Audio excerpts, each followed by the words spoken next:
mapagpalang araw mga kataba.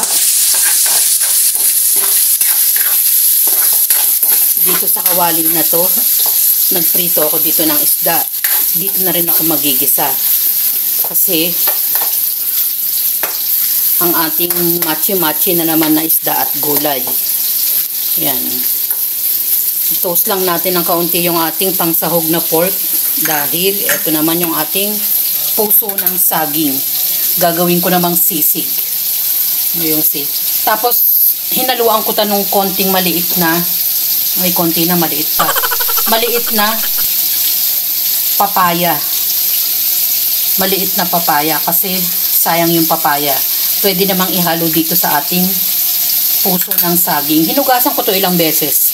Tapos, binabarang ko ng asin para matanggal ang dagta. Yan. At saka yung matitigas na part, hindi sinasama yun. Meron tayong bawang, sibuyas, kalamansi, siling red. I-adjust nyo na lang, depende sa dami ng sili. Oyster sauce. Ayan. So, dito sa ating centennial na kawali, babayaan muna natin matuos ang ating pork. Saka tayo magigisa. Balikan natin. Lagyan na natin yung bawang sibuyas. Matoast na yung ating karne. At ang bango naman niya. Kailangan natin ng sikit.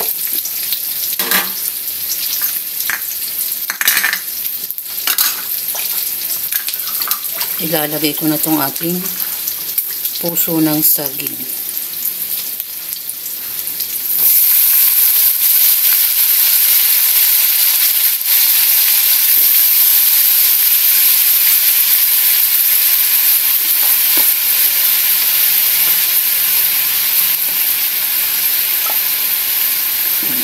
Mamaya na natin sa idin. Timplahan na natin ang ibang ingredients.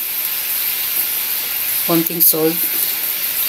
Dahil baka lumasa na yung ating pinagbabaran. Oyster sauce.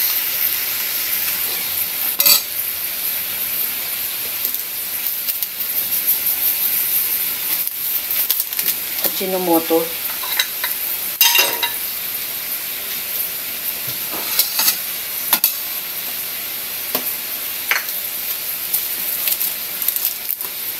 Paminta. Baka masama ang stapler. Haluin natin.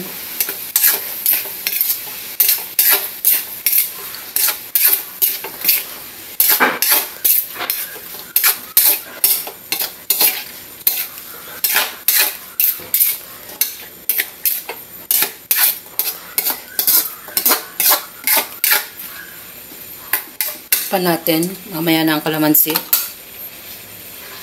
Hindi ko pa inilalagay yung ating kalamansi. Masarap na siya. Yan, i-mix na natin tong kalamansi at siling red. Haluin natin. Halos luto na yan. Diba mga kataba? Simpleng ano lang yan, no? Konting ingredients lang.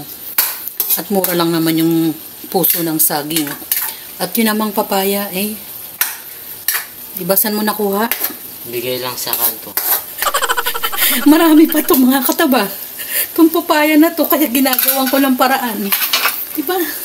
Sayang kasi. O yan, diba? Sarap.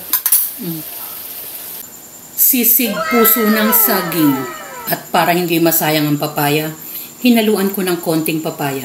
Masarap naman yung kinahinatnan mga kataba. Konting pork lang yan. Oyster sauce. At kalamansi. Ang sarap niya, promise mga kataba, ang ating sisig puso ng saging. Mga simpleng pagluluto na naman ni Mama Taba. Pwede niyong itry at malaman natin na totoong masarap. Enjoy, kumain at maging masaya. Salamat sa panunood. At bye! Ingat mga kataba!